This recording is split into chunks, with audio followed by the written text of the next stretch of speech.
Всем доброй ночи, друзья мои. Хочу вначале вам напомнить, что те чистки, которые я даю вам, они очень сильные. И они очень во многом помогают вам справиться с определенными трудностями и проблемами. Например, могут помочь организму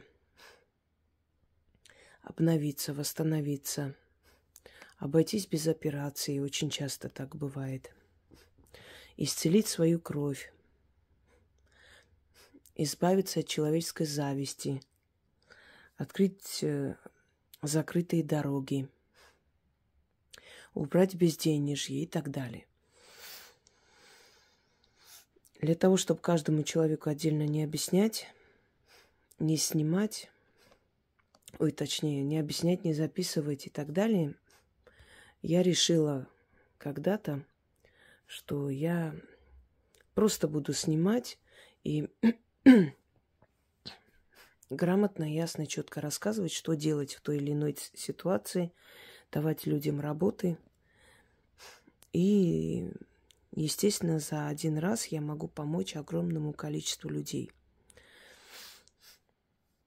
Потому что этот ролик увидят не только в этот момент много тысяч людей, но и после, когда этот ролик останется в интернете, опять же, много тысяч людей могут воспользоваться этой работой и помочь себе. Хочу вам сказать, что, в принципе,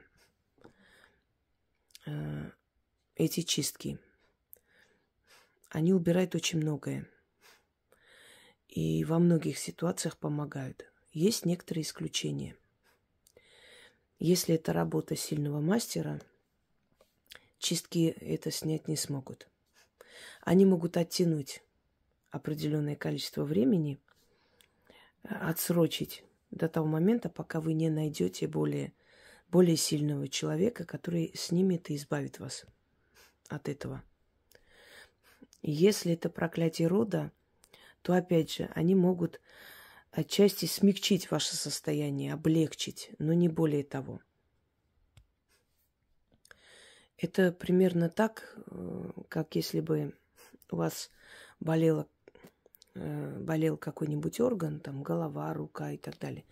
И вам врач говорит, поскольку сейчас ночь, чтобы никуда не ехать, например, там знакомый, да, может посоветовать, или в интернете советует, выпейте там данное лекарство, оно вам поможет уснуть и как бы избавиться от боли до утра. А утром, конечно, обязательно сходите и узнайте, настолько ли сильная проблема. Вот чем разница между чисткой, которую проводит ведьма, и чисткой, которую она дает, если у вас серьезная проблема. То есть профессиональные работы и сильные проклятия чистки не снимут. То есть вы не снимете себя. Но можете спасти себя на некоторое время. Оттянуть это время, отсрочить, как я уже говорила. Пока не найдете сильного мастера. Если же это уже застарелая вещь, оно уже себя изжило, то есть само себя сожрало, хотела сказать. Если вы уже практически одолели своей силой внутренней, своим духом, иногда люди могут пережить очень страшные вещи. И те сущности, которые были отправлены в его жизнь, в его судьбу, не смогли справиться. Не потому, что они слабые, а потому, что слабый мастер отправил. Но в любом случае остаточное явление, это осталось, это нужно убрать окончательно, понимаете? Чтобы оно по новой не возобновилось, чтобы они вновь где-то там, оседая на вашей энергии, вновь не усилились и не начали сжирать вашу жизнь. То такие чистки могут вам помочь окончательно убрать. Это чистка, которую я могу, то есть я хочу вам подарить, это больше для обновления женского здоровья, женской сути. Так вот, в основе этой работы лежат знания русских ведьм из более древних губерний, такие как Ярославская губерния. Но это позже стало губерния, конечно, это было Ярославское княжество, Черниговское княжество. Вот в этих древних землях Руси в основном вот похожие работы встречаются. Поскольку я изучала источники и многие исторические источники, сопоставляла и магию, историю, и обряды, традиции. Вот подобные работы, связанные с привязком человека, еще называют мумиё человека, в основном проводились вот в этих старинных регионах России. Оттуда эта традиция пришла. Серебряная вода, ритуалы с зеркалом и так далее. Итак, обращение здесь к полуночнице. Считается, что полуночница – это дочери ночи. И если полуночница хочет отомстить, то она может наслать на всю семью бессонницу, переполохи. Это уже дочери полуночницы, переполохи, страхи, когда человек в таком тревожном состоянии не может найти покой и отдохнуть. Но к полуночнице можно обратиться и попросить о помощи, и попросить убрать и забрать черноту. Почему к таким духам, таким силам обращаются? Для того, чтобы они убрали черноту. Потому что это их пропитание, это та энергия, которая питает их силу. Они усиливаются таким образом. Вот поэтому они с радостью забирают с людей вот эту черноту. Это их еда, так называемая. Во Вселенной каждый дух, каждая сила, она имеет определенную потребность в энергии. Все распределено правильно. А вот подобные сущности, подобные невидимые создания, которых мы называем духи, ну, по сути, если так подумать, что это разумы. Невидимые нам разумы, которые обитают в потустороннем пространстве. Вот эти невидимые разумы, у них разные пропитания, разные потребности, и многие из них, которых мы призываем для чисток, они забирают с нас вот эту черноту и питаются этой энергией. А иные силы возвращают тем, кто наслал, тем самым мучая их, и опять же питаясь их энергией, уже энергией мучения. Теперь свои ногти, волосы нельзя было никому отдавать, ни у кого оставлять. Не просто так происходит, когда человек идет в парикмахерскую. Знаете, есть легкая рука, есть тяжелая рука. Человек с тяжелой энергией встречается иногда. После его стрижки волосы начинают редеть, плохо растут.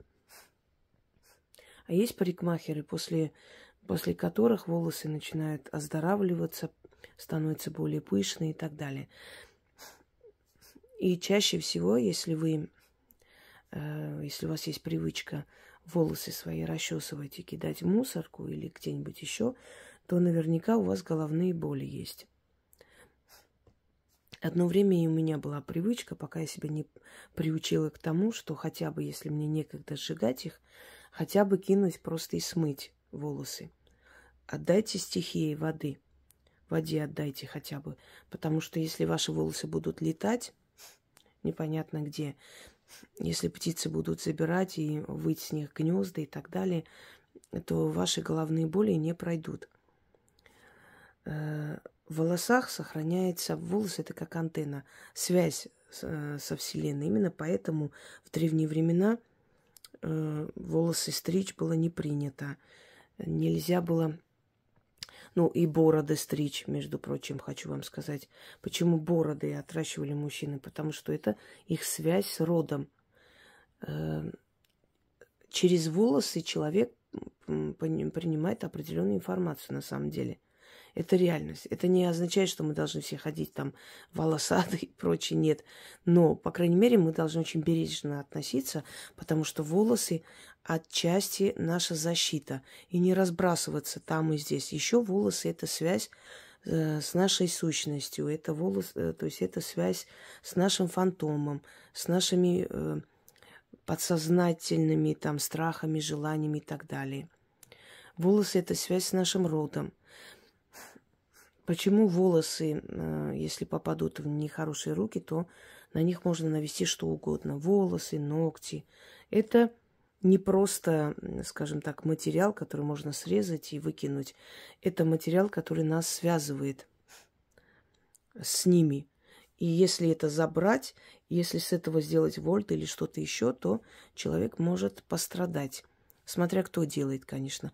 Но даже самый неопытный кустарщик может что-нибудь да навести. Теперь, многие ногти обрабатывают, значит, делают маникюр, и мало кто дома стрижет ногти. Обычно, значит, отращивают ногти, идут по новой, исправляют. Поэтому ногти собрать немножко будет труднее. Но в любом случае в заговоре надо это говорить.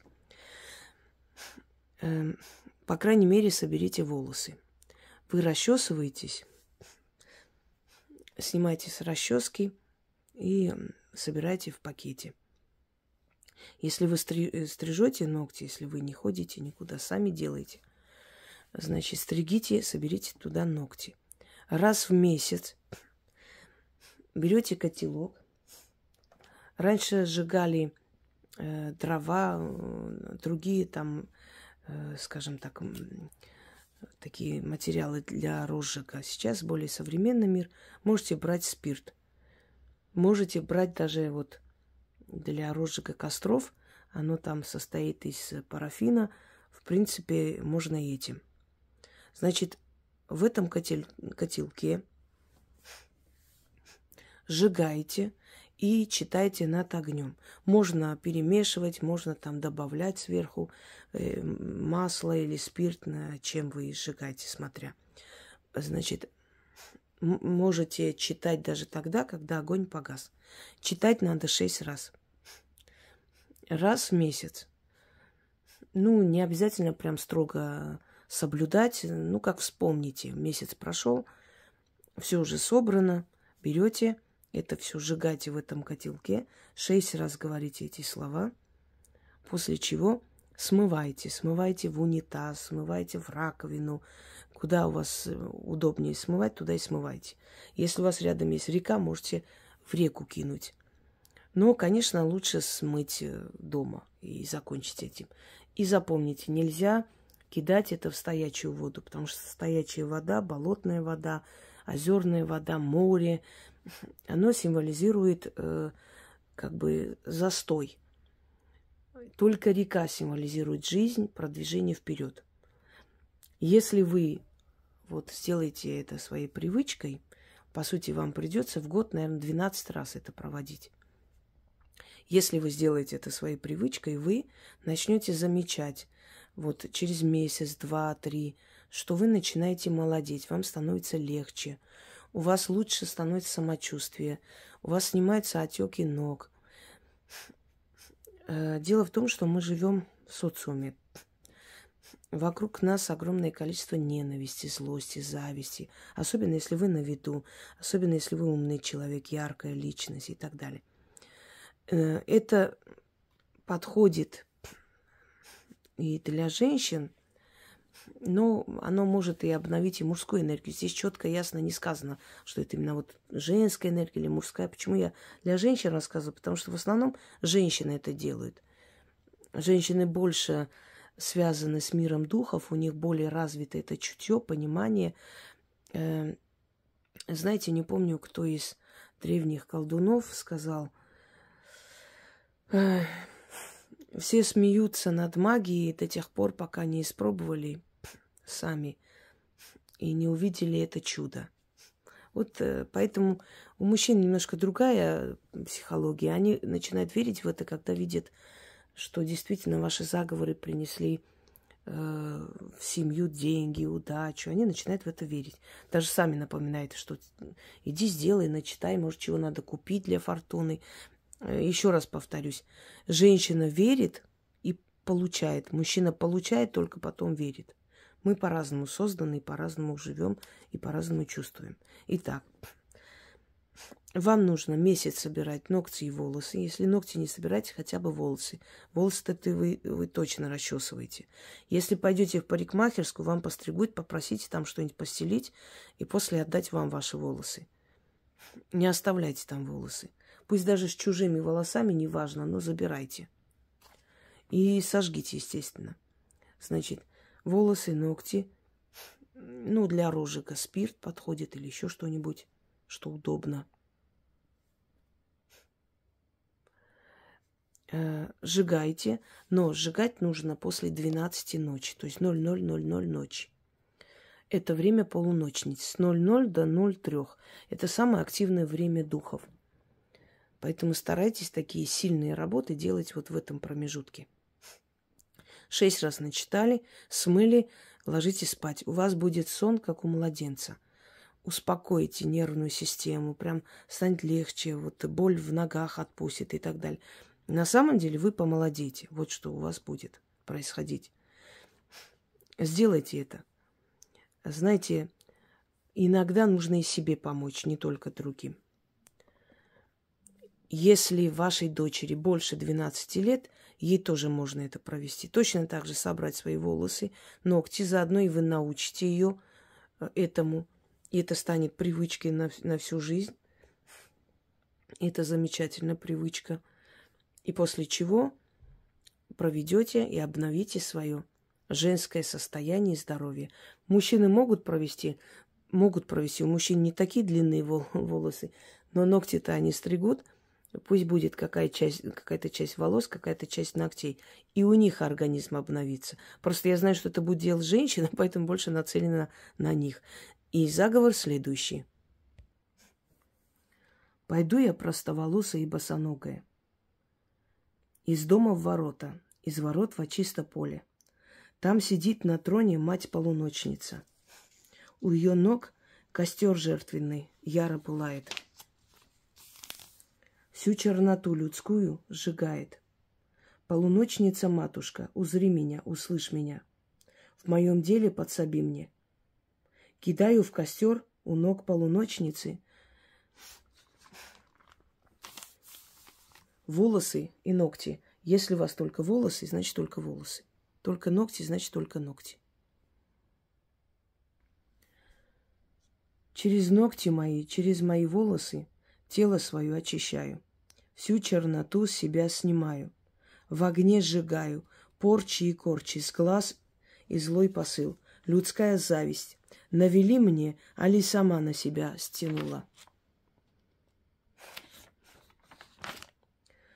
Сгори скверно, чернота. Часть дымом уйди, часть в воду пойди. Очищайся, мое тело. Моя душа и разум, обновись разом. Ключ, замок, язык. Заклято. Еще раз. Пойду я простоволосая и босоногая. Из дома в ворота, из ворот во чисто поле. Там сидит на троне мать-полуночница. У ее ног костер жертвенный яро пылает. Всю черноту людскую сжигает. Полуночница-матушка, узри меня, услышь меня. В моем деле подсоби мне. Кидаю в костер у ног полуночницы свои волосы и ногти. Через ногти мои, через мои волосы тело свое очищаю. Всю черноту себя снимаю. В огне сжигаю порчи и корчи. С глаз и злой посыл. Людская зависть. Навели мне, али сама на себя стянула. Сгори скверно, чернота. Часть дымом уйди, часть в воду пойди. Очищайся, мое тело. Моя душа и разум, обновись разом. Ключ, замок, язык. Заклято. Еще раз прочитаю, вам нужно 6 раз напомню. Пойду я простоволосая и босоногая, из дома в ворота, из ворот во чисто поле. Там сидит на троне мать-полуночница. У ее ног костер жертвенный яро пылает, всю черноту людскую сжигает. Полуночница-матушка, узри меня, услышь меня, в моем деле подсоби мне. Кидаю в костер у ног полуночницы свои волосы и ногти. Через ногти мои и через мои волосы тело мое очищаю. Свою черноту себя снимаю. Всю черноту, извиняюсь, себя снимаю. В огне сжигаю. Порчи и корчи, с глаз и злой посыл. Людская зависть навели мне, али сама на себя стянула. Сгори, скверна чернота. Часть дымом уйди, часть в воду пойди. Очищайся, мое тело, моя душа и разум. Обновись разом. Ключ, замок, язык. Заклято. Здесь откуп не нужен, потому что вы отдаете откупом ту самую черную энергию, которая с вас снимается. Вы отдаете полуночным духам, той самой полуночнице. Но когда у вас обновится, вам станет легче, вам станет хорошо, вы сами откупайтесь, как посчитаете нужным. Вам подскажут. Люди, которые часто пользуются моими работами, рано или поздно начинают получать очень явные и очень открытые подсказки. Желаю вам всем удачи. Пусть эта работа тоже будет в вашей копилке и принесет вам много хорошего в жизни. Всем всего хорошего.